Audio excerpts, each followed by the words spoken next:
Welcome back to Brunch with Books. This month, we are diving into two powerful books and we are continuing that. Eleanor Oliphant is Completely Fine by Gail Honeyman and 10% Happier by Dan Harris. Now, here's something interesting about these books.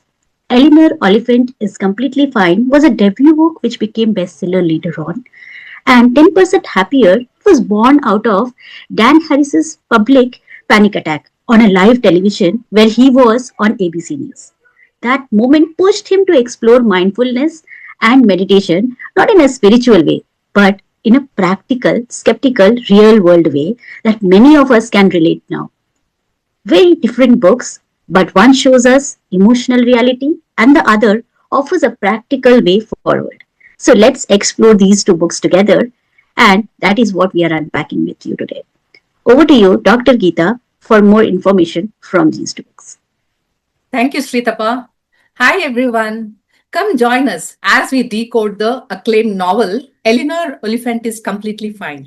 The novel explores the personality of Eleanor Oliphant, a social misfit with a traumatic past, and details Eleanor's transformational journey towards a fuller understanding of self and life. The novel touches upon themes of isolation, loneliness, prejudice, trauma recovery, small acts of kindness, and friendship. It gives the subtle message that some stories don't change with grand gestures, but change quietly through people. Eleanor's life has been defined by distance, measured routines, emotional detachment, and a belief that solitude is safer than connection. And then Raymond, the IT man from our office, enters her life.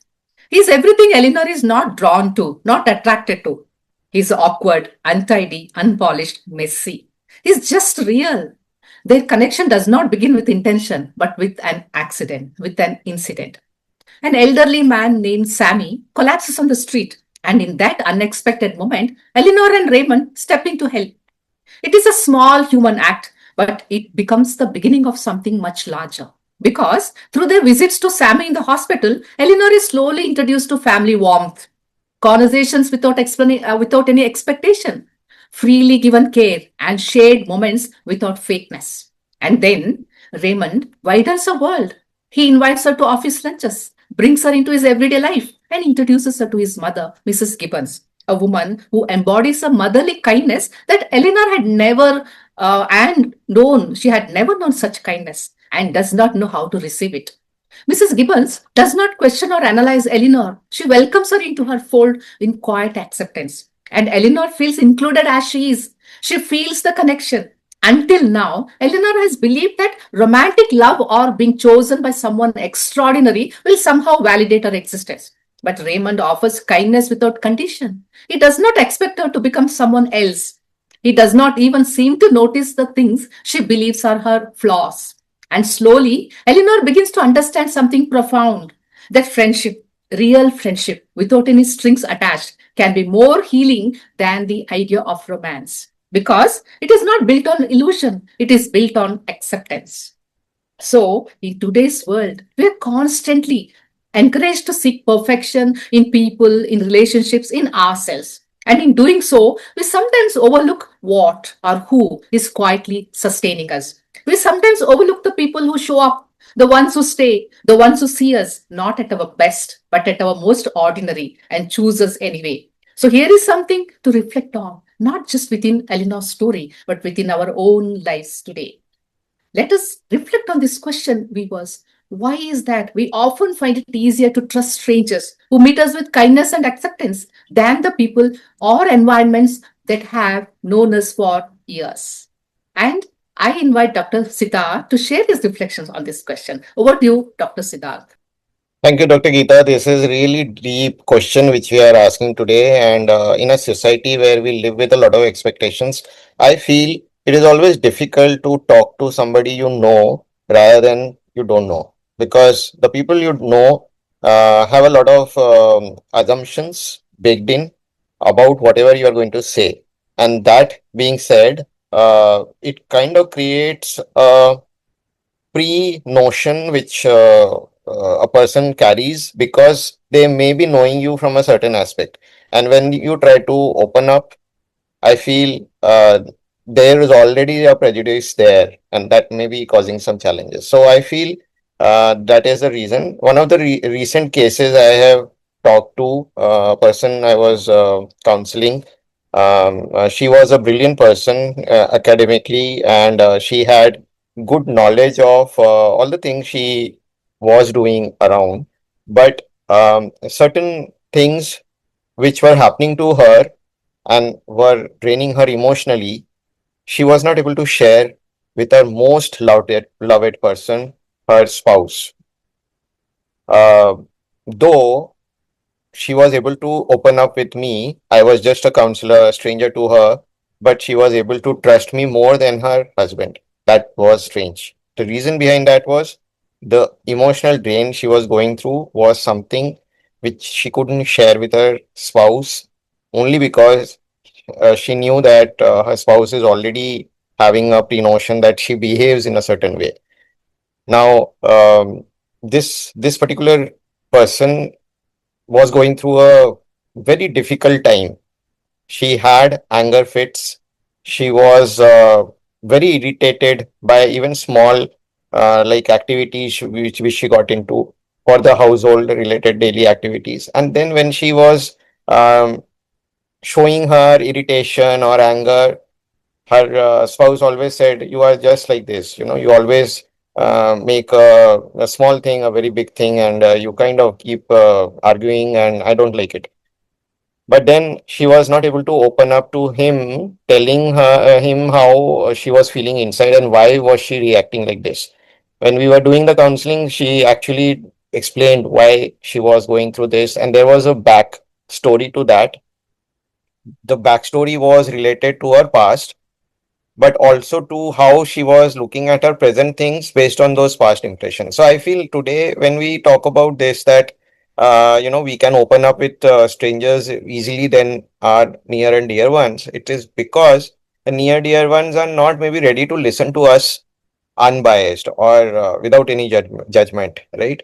That may be the reason, bigger reason. And there are definitely there is some kind of, I would say, caste. They are typecasted into certain kind of a behavioral pattern, and then people judge them like that. That is a bigger reason. So when I see that Elena is going through this turmoil, the reason behind that is maybe she is not comfortable sharing that with her mother, who has actually been her the reason for a lot of trouble for her. And that is one of the reason maybe her past has a bigger influence on her, not trusting her near dear ones, rather trusting strangers. So that's where I feel how it is connected with the story also, what I have shared now. Over to you, Shitapa, to share your story. Thank you. Yes, very, very well said, Siddharth. I think there are limitations when we share with our near and dear ones, and that is like we don't know how they will react. They already know us, they may judge us, and some of things like that to protect them emotionally. Also, many people do not speak up. So, I will like to add one of my experiences was I met an office friend, not friend as a very close friend that time, but she just bumped into me in a washroom, and then we had some conversations, and she liked speaking to me for a few minutes, and we eventually met again in the cafeteria, and there was no one around her, so we were sitting and having our snacks together. So that was the first time I met her. And then during the conversation, she started, opening up a little bit about her daily challenges, because, she had a newborn, and there were a lot of expectations to do things along with the newborn. And she was in a very, project which was very demanding and needed a couple of hours more to be spent. Being a mom and family waiting for her to reach home, she was finding really hard to balance things out. And she was thinking, if she informs at home, they will ask her to quit the job, which is the last thing she wants to do. And she also feels guilty that then she is not able to take care of the home and the child and everything else. So, how do you balance it? Was something which was a conversation we had with a person whom I barely knew. and she was sharing things with me, and I patiently listened because that was I was not expecting a conversation to start this way, but I patiently listened, and then I uh, just tried to help her understand what is her immediate priority and how she can build little things to move progress in each and every bit of it. So first she was like, I'm panicked that if I inform the manager, he might, move me to some project which is not relevant, and my rating will be impacted, my hike will be impacted, everything will be impacted, and my growth will be also on stake, and I'm in promotion ladder, and these things have come in between, everything is happening in same time. So I said first, uh, release the stress, and I was guiding how to balance each things in the way she can manage and cope up with the pace. And for her, she can already work from home is something she was not leveraging. So I said few days there is not always necessary to travel, you can save that time and leverage that at home. We had that facility, and some of these little bit of guidance which I could give, and gradually we were checking the progress. And we kept meeting and bumping into each other like that in cafeteria. And when I was asking her after a year, she was like, Shri, I got a promotion, my baby is doing great, and we have a good equation with my husband, because I started sharing little bit things with like the way we were talking, and he could understand, and together we could also do better jobs, and my life is better now, and I'm in good shape. I got my promotion. So the it is just like, because she was hesitating whom to talk to, she just found me, and we somehow connected, and it just turned out to be uh, a good friend. I still am not a best friend of hers. I don't know. We just communicated, and we are still in touch. But and this is how it is. A stranger yet a friend, I will say. So this kind of an experience happens, and I had this good experience with someone to help unknowingly. Over to you, Sujata. Thank you, Shritapa and Siddharth, for your stories of how we unexpectedly connect with people. Both Elena and Dan were also looking for something both needed: friendship, real, imperfect, and unexpected friendship. Let me start with Dan in 10% Happier. His wife gives him a book by a Buddhist psychologist named Mark Epstein. Dan is skeptical. He expects more fluff. But Epstein is different. He's calm, he's rational. He doesn't ask Dan to believe anything supernatural. He doesn't ask Dan to become a monk or stop being ambitious. He just suggests meditation as a tool. Then Epstein introduces Dan to Joseph Goldstein, another meditation teacher, and something clicks. These men are not performing spirituality. They are not selling enlightenment. They're simply offering a practice. Dan starts calling himself a Jewish Buddhist. He doesn't have to abandon his identity. He just adds a tool to his toolkit. Now let's talk about Alina. She meets Raymond, the IT guy from work. He's scruffy, he chain smokes.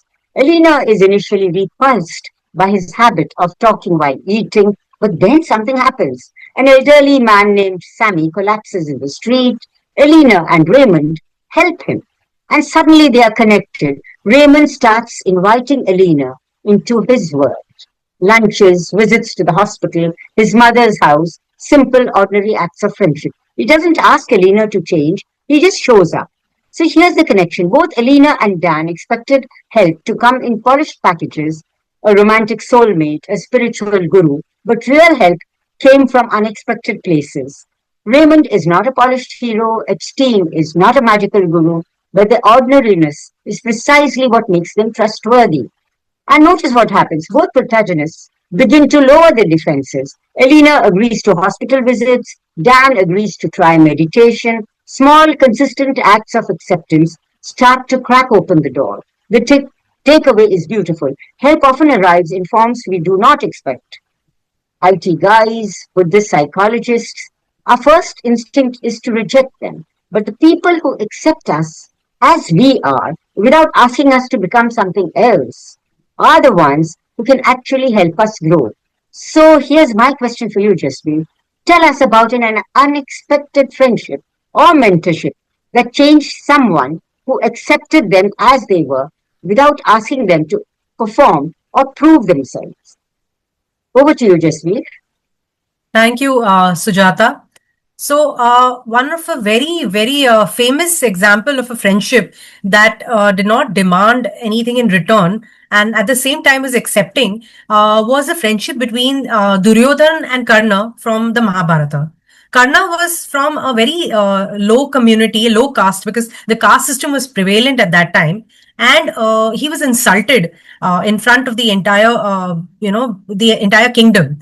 And it was Duryodhan who, being a prince, stood up for him. And this kind of friendship, this bond was very strong. So they shared an unbreakable bond of friendship. Karna's loyalty to Duryodhan never ever wavered.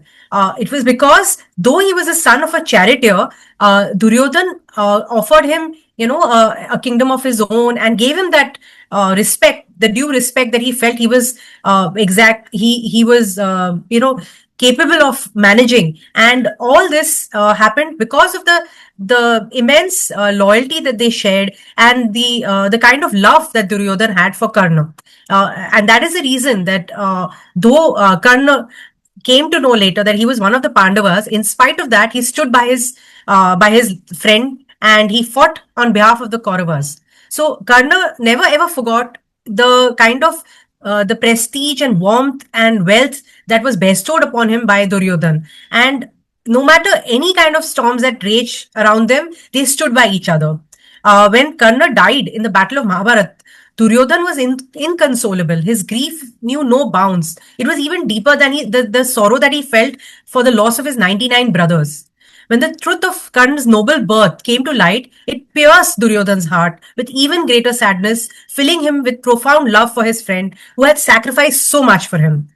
Duryodhan suffered unbearable remorse over Karna's untimely loss, and this stricken friend Duryodhan performed Karna's last rites as if he was his own blood, and he was part of his community and his own relative. So this was the kind of bonding which both of them had, irrespective of the fact that they belonged to different different castes. And Karna was not, according to those times, he was not up to the mark. But in spite of that, Duryodhan showed immense love towards him. And this is a great example of how, in the least expected relationships, people, their friendships flourish and they stand up for each other. So I now hand it over to Dr. Geeta to continue with the story. Thank you.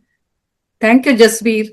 This story is very close to my heart because it embodies true friendship. Friendship above greediness, selfishness, or self-centeredness. And I would say that the one greatest virtue of Duryodhan is his pure love for Karna.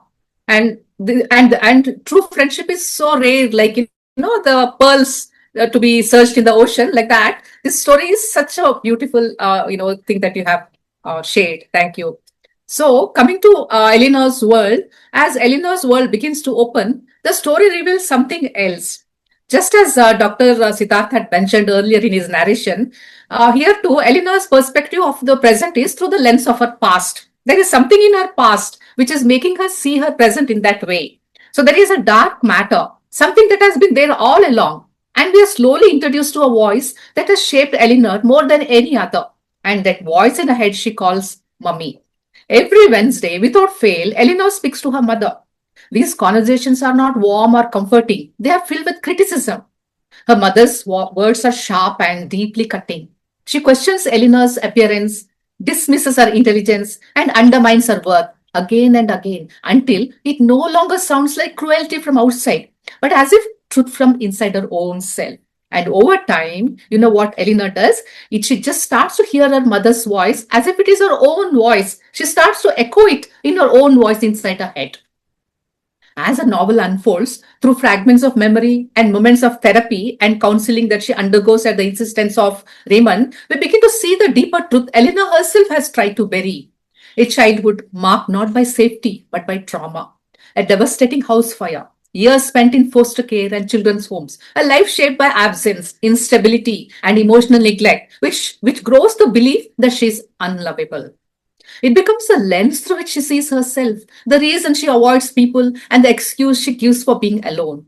And perhaps the most haunting part of Eleanor's story is that her mother is not always physically present, but she lives on in Eleanor's thoughts, in her self judgment, in the way she speaks to herself when no one else is around. This is very familiar because in today's world, many of us carry voices that are not entirely our own.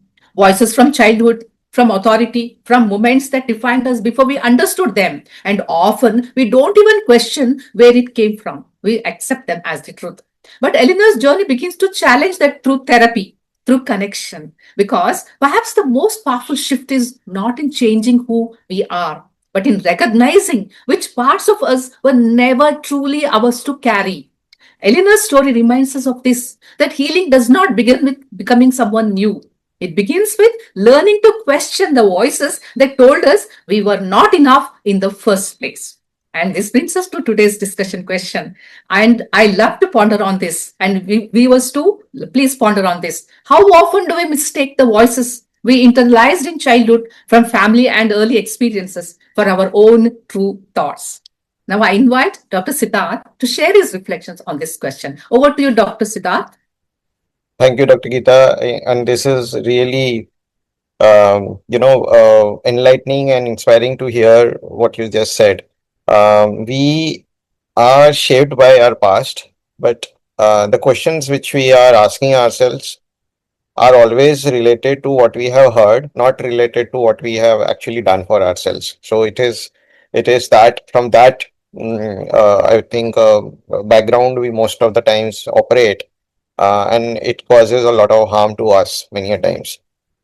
Um, I have a story to share here, again from one of my counseling cases.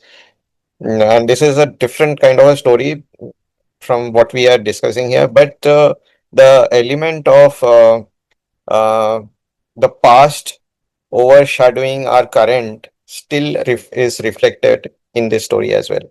So, this person I was counseling was a cancer patient, and she was the one girl child of her family. She had three brothers. When she was growing up in her childhood, everybody pampered her because she was the only girl child, and everybody was very happy taking care of her. All her needs were met with a lot of,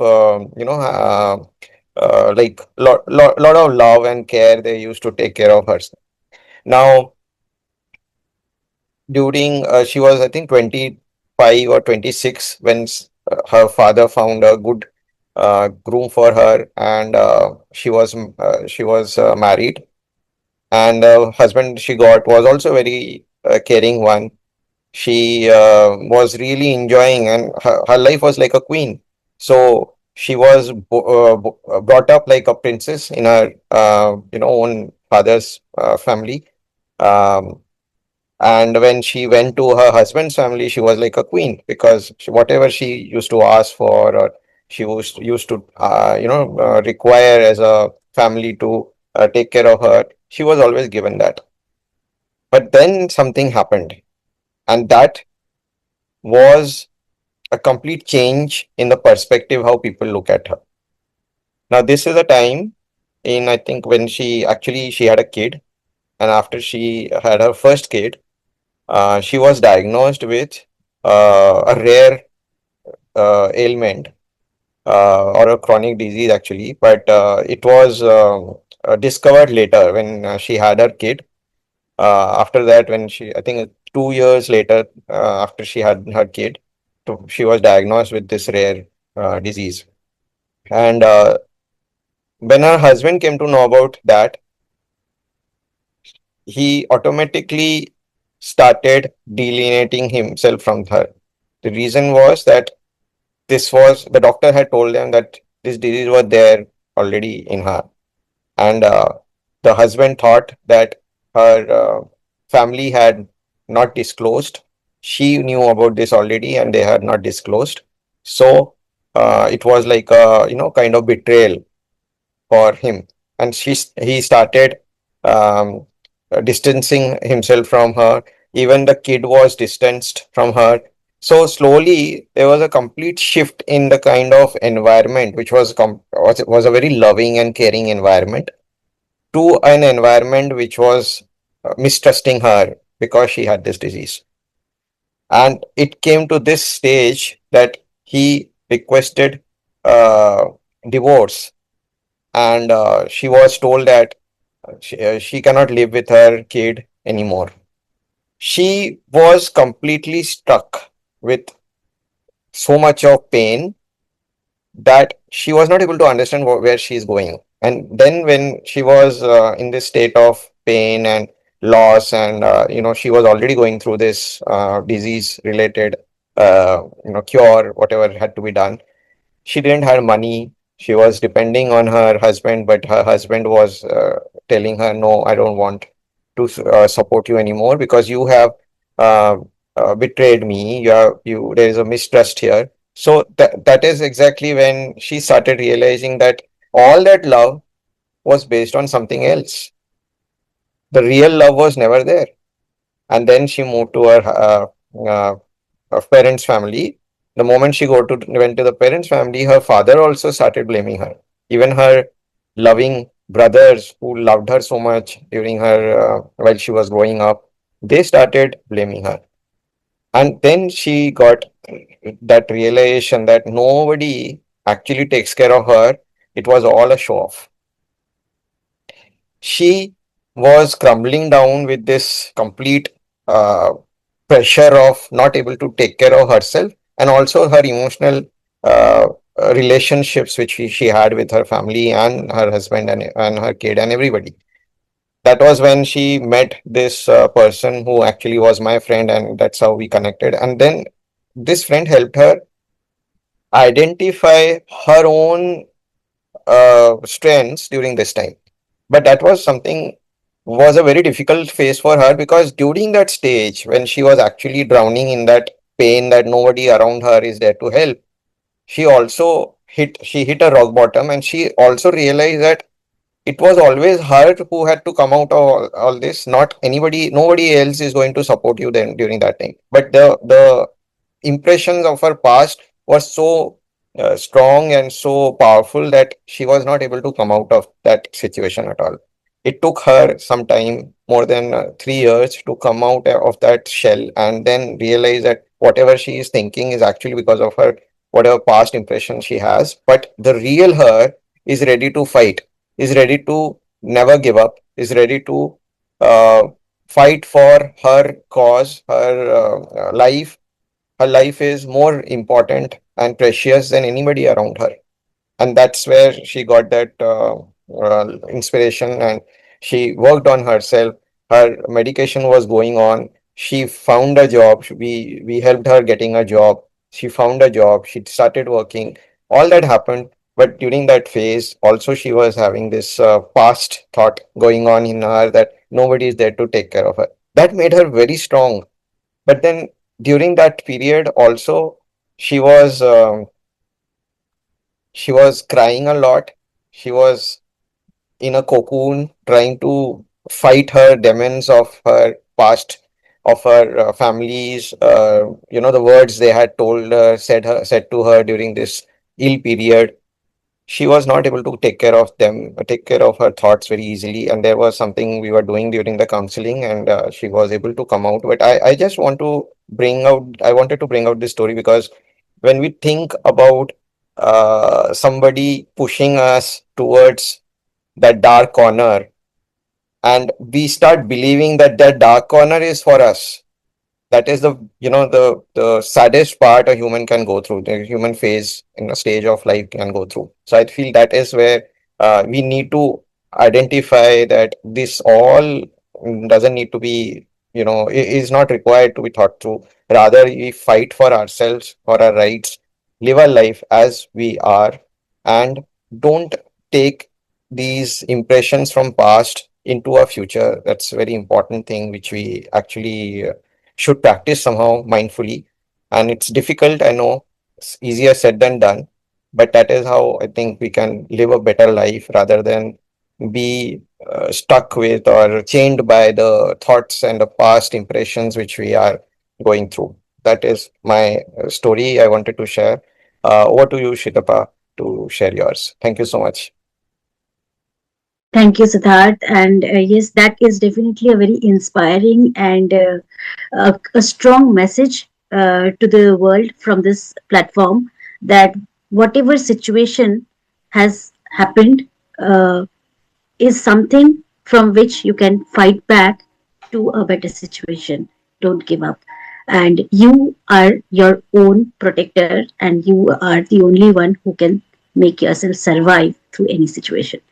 With this, I will add my story, and that is very relatable, and people who are in India know her also.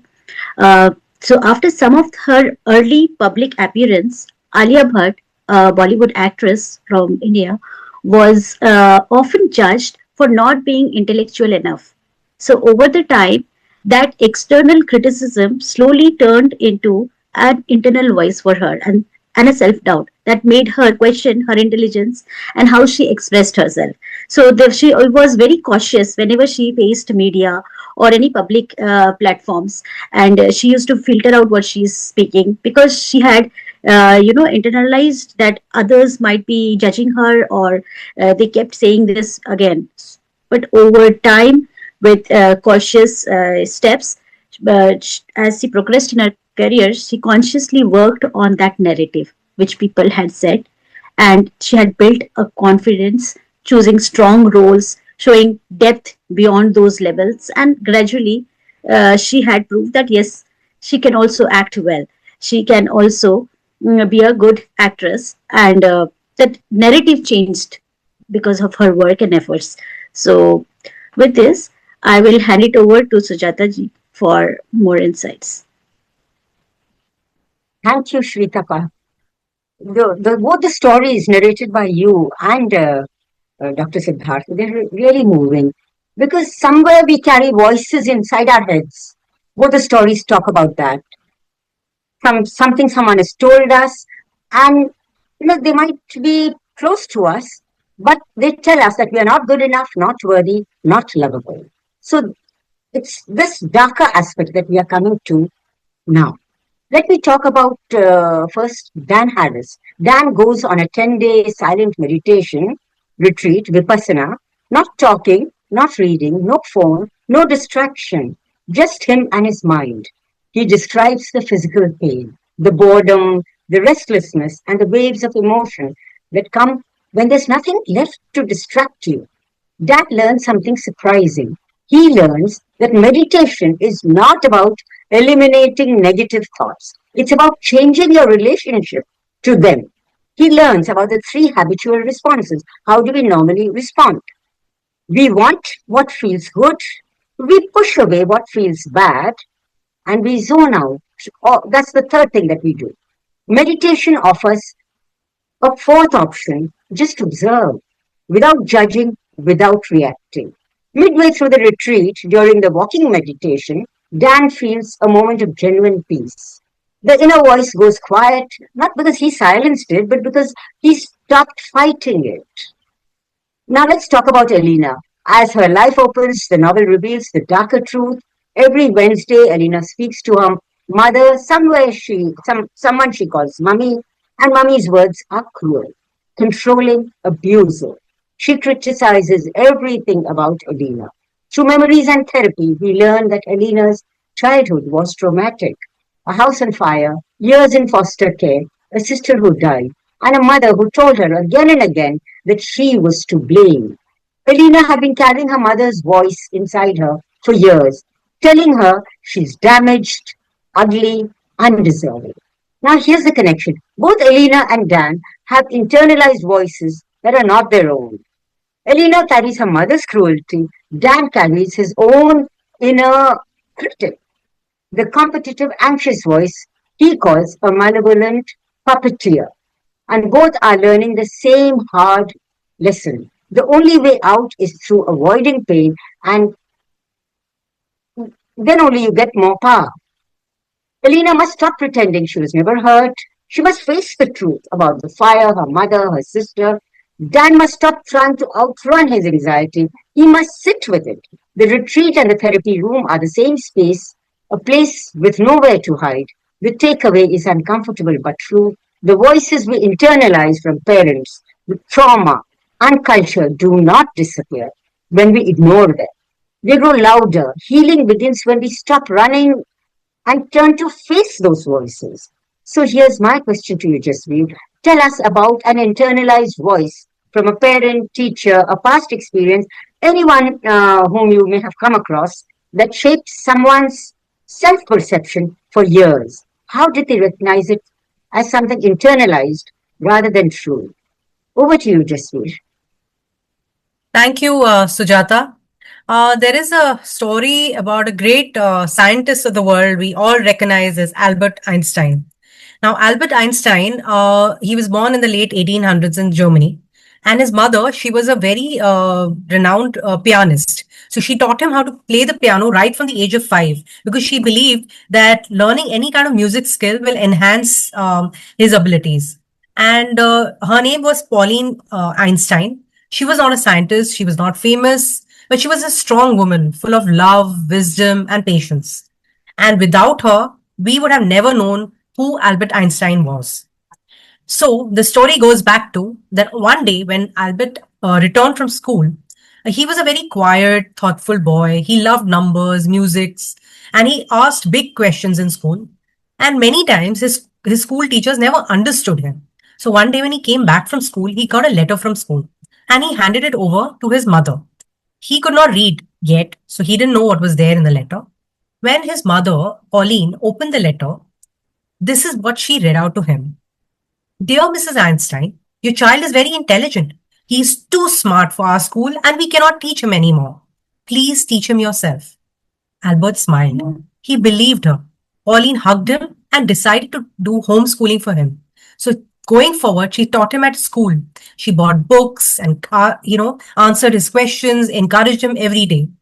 And then Albert Einstein, who was grew into becoming one of the best, most renowned scientists of the world, one day found the letter that his mother read out to him, the letter which mentioned about his intelligence. But when he opened the letter, he realized the letter said, your son is mentally slow. He cannot learn anything. Please take him out of our school. At that point in time, Einstein realized that those words would have completely drowned his ambitions or any kind of dreams that the child would have had. But his mother chose to show him the right way. She did not criticize him or bring him down or, try to prove to him that he was slow and dumb and he could not achieve in life. Otherwise, that would have become his internal voice. It would have deterred him from achieving anything in his world. And all because his mother supported him, made him so strong and courageous. It is known that there was no IQ test taken of Albert Einstein, but the average IQ of an average human being is 100, while it is believed that many scientists and people who have observed and studied Einstein, they said that his IQ could have been anywhere between 160 to 190. And how can you imagine that a school teacher would actually have called him dumb and slow? And the same person went on to achieve so much in life just because his mother believed in him and because she made him believe in himself. So the internal voice that he had was, I am a genius and I can achieve anything no matter what. And that's exactly why we have such a great scientist who has given us so many concepts in physics in this world. And we owe it to his mother who believed in him and made him believe in himself. So this is a very strong example of how, people that we love, the voices that they, the things that they speak, the words that they speak affect us and make us what we become, later as an adult. So over to you, Shritapa, to conclude today's session. Thank you. That was really an inspiring story and a real fact from Einstein's life, which I think is very true for every individual because the environment we grow in matters, and that's what has many impressions in our life to be what kind of person we will be in future. So It is very important to choose your environment. If it is not supporting you, choose a healthy environment around you. Even you are a child, you find someone who speaks positive about you. Even if you are a youth, find someone who is understanding you and whom you can trust. It may be your family member, it may be a close friend, it may be a stranger, whomever you feel comfortable to share and learn and grow. With this, I end today's conversation. See you again next time. Tata, bye bye, take care.